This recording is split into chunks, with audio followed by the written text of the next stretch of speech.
Assalamualaikum warahmatullahi wabarakatuh. Bayangkan suatu malam yang sunyi. Angin berhembus pelan, langit gelap tanpa suara.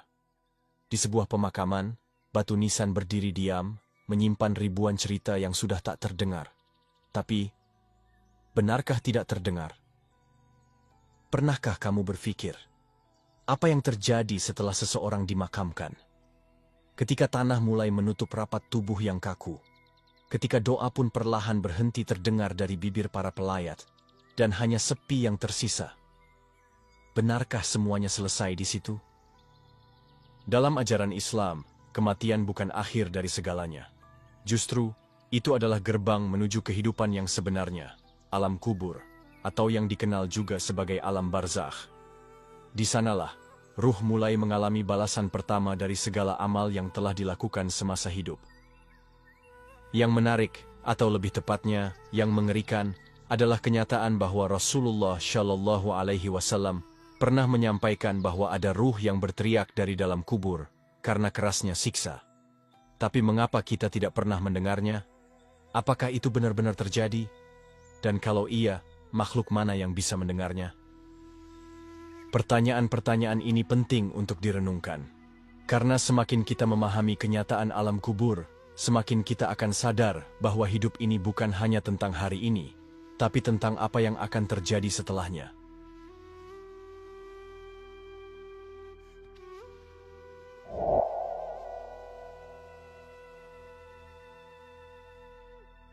Ruh yang berteriak karena siksa kubur.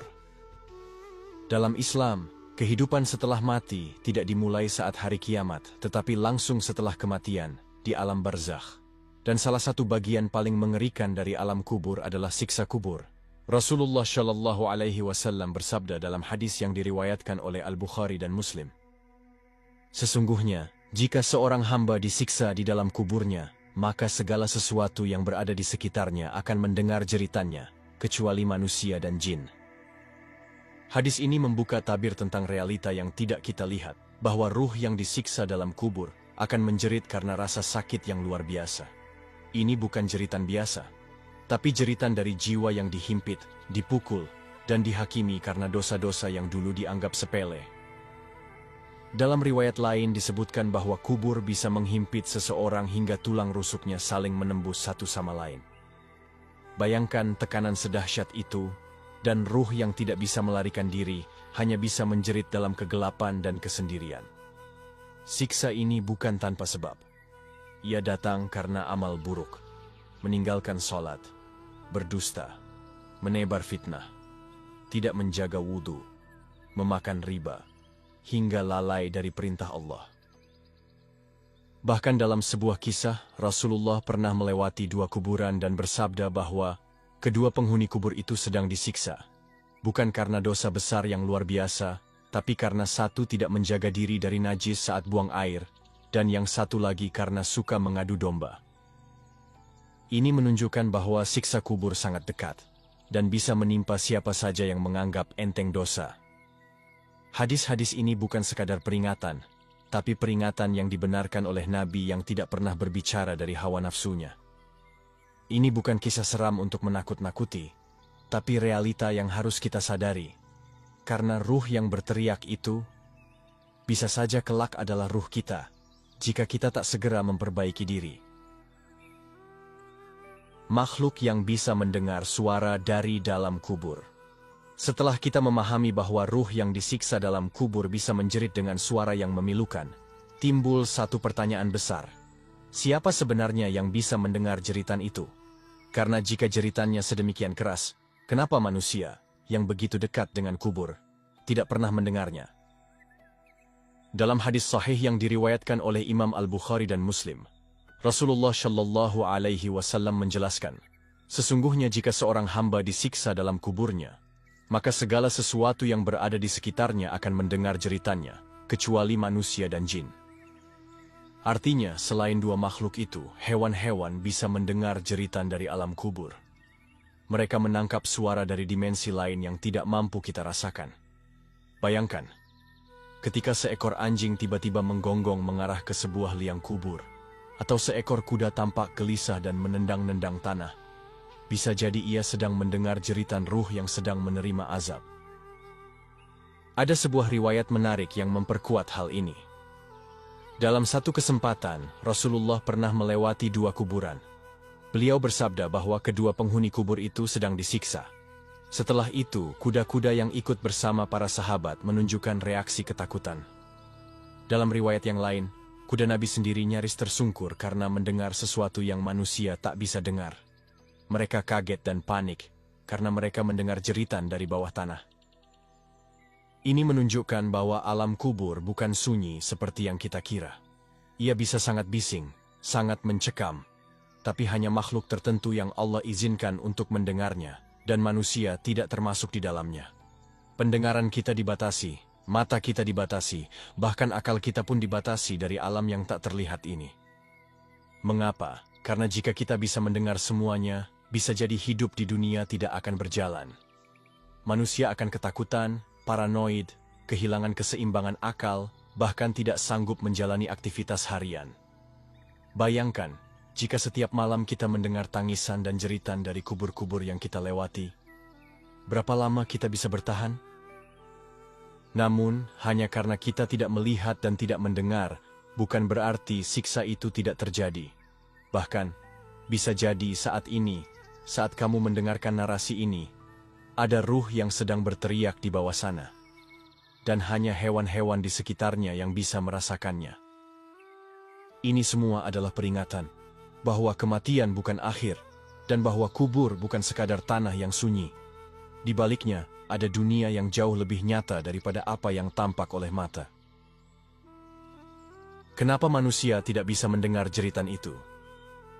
Jika jeritan dari dalam kubur memang nyata dan bisa didengar oleh hewan, lalu mengapa justru kita, manusia, tidak bisa mendengarnya?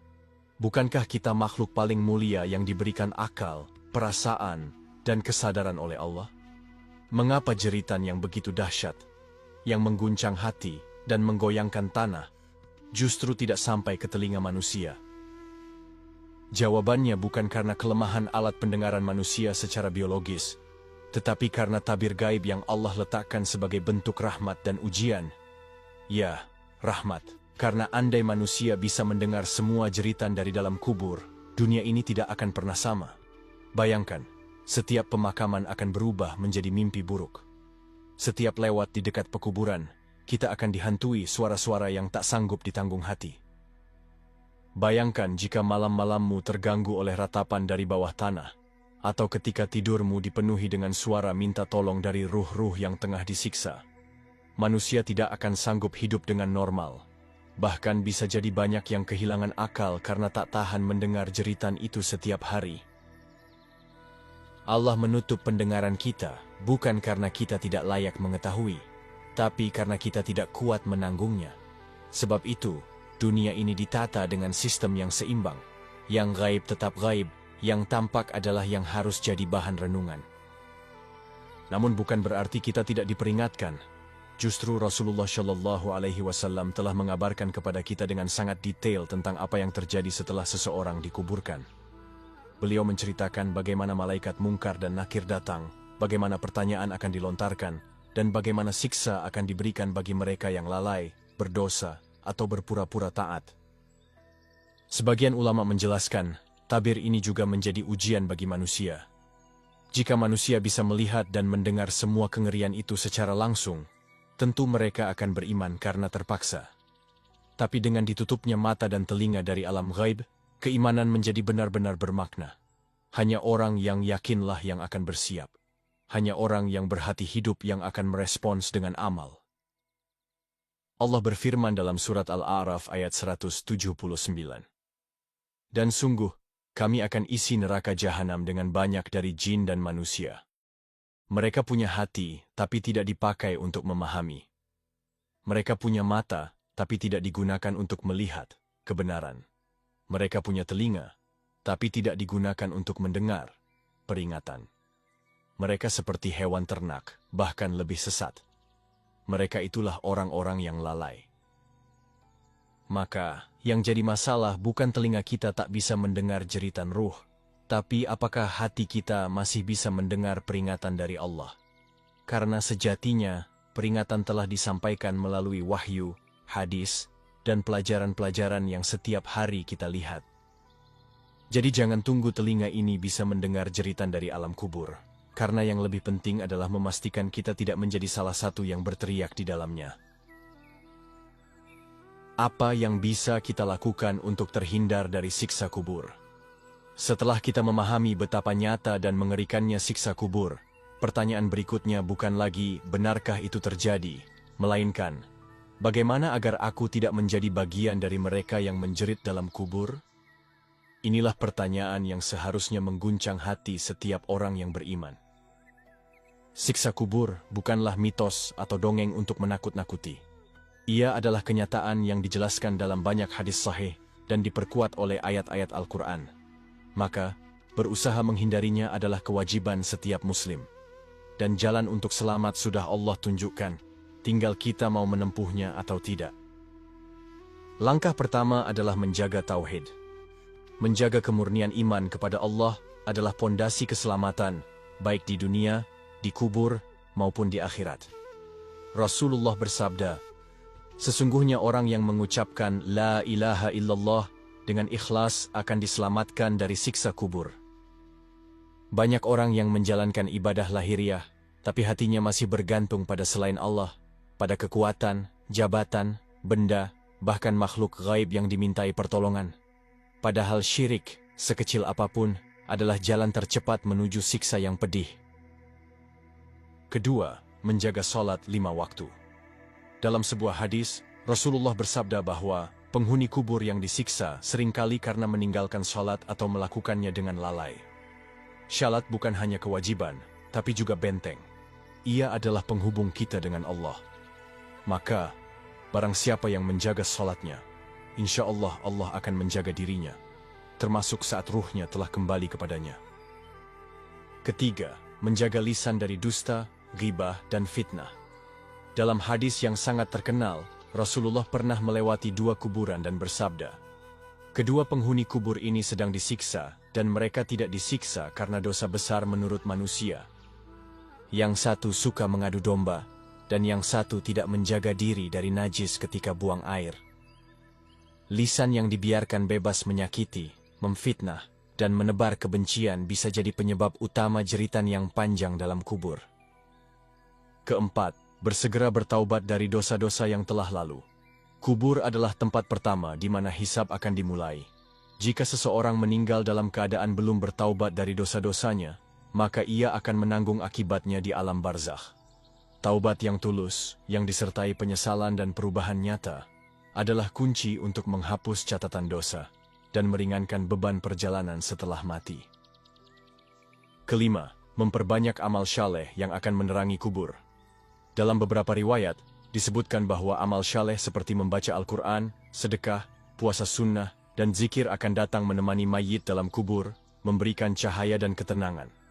Bahkan, surah Al-Mulk dikenal sebagai salah satu surat yang menjadi penyelamat dari siksa kubur bagi orang yang rutin membacanya dengan penuh iman dan penghayatan. Dan terakhir, berdoalah agar Allah melindungi kita dari siksa kubur. Rasulullah sendiri, manusia paling mulia dan terjaga dari dosa, setiap selesai salat selalu memohon perlindungan dari 4 perkara, salah satunya adalah siksa kubur.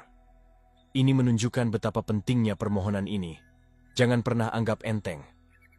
Jadikan doa ini sebagai bagian dari rutinitas harian kita, karena tidak ada yang menjamin kita aman dari azabnya, kecuali rahmatnya. Maka, jalan menuju keselamatan dari siksa kubur bukanlah jalan misterius.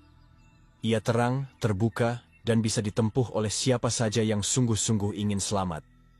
Tinggal satu pertanyaan, maukah kita benar-benar mempersiapkan diri sebelum tanah menutup tubuh ini selamanya?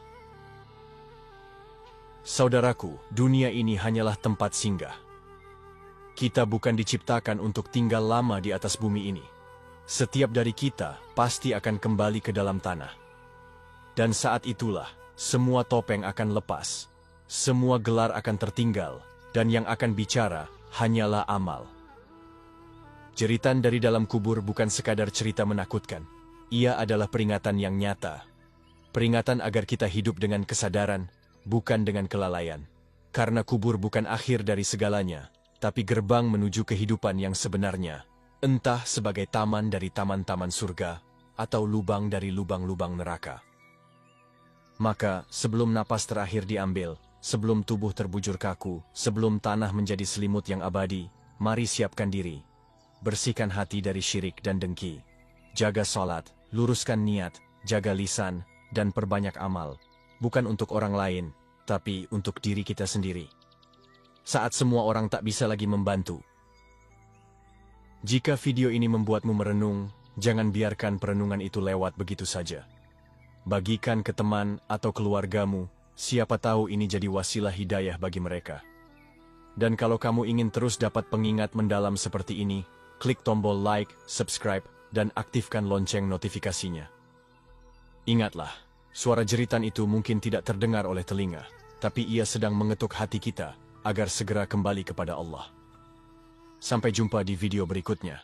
Wassalamualaikum warahmatullahi wabarakatuh.